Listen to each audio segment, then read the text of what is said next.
got calls about low back pain while holding or putting the baby down on the floor. So we wanted to give you some really practical tips. Baby on the floor. We wanted to give you some practical tips about how to properly do that, putting the baby on the floor without hurting your back. So there's a couple different options here. The main one that you want to avoid is this situation like that. And a lot of moms will do that where they'll round their back as they go to pick things up or put things down. So one thing you can do that should be easier is to bend at your knees. Excuse me, miss. Right, to bend at your knees and keep that back flat. Mariela, come.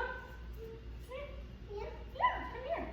So if you bring that baby really close to you in this position, then you should be able to come up without compromising the position of your back. The other option too, if you're going to pick up that baby, and this can be my baby since mine doesn't cooperate, is to do a split stance or a lunge. So you're going to step one leg back, lean forward. Yeah, I'm picking up Big Bird. You want it? And then stand up through that position. Big Bird. Okay, so both of those, the low squat and the lunge, you want to make sure you're engaging your abdomen and you're not bending forward or rounding through your spine. Now keep in mind, when we say things like this, a lot of moms will think, I should never round my spine or stretch into that plane.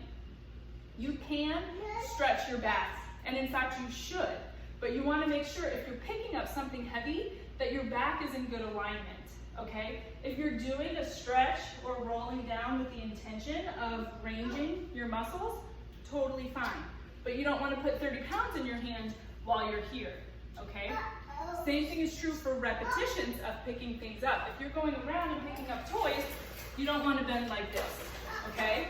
You would squat down and pick things up, you would go into a lunge, or if you're picking up a lot of toys spread throughout the floor, you can do a golfer's pickup where you're keeping your back straight, but you're easily doing that repetitiously. So I hope that helps. Make sure you respect your back and think about it as you're doing your childcare activities.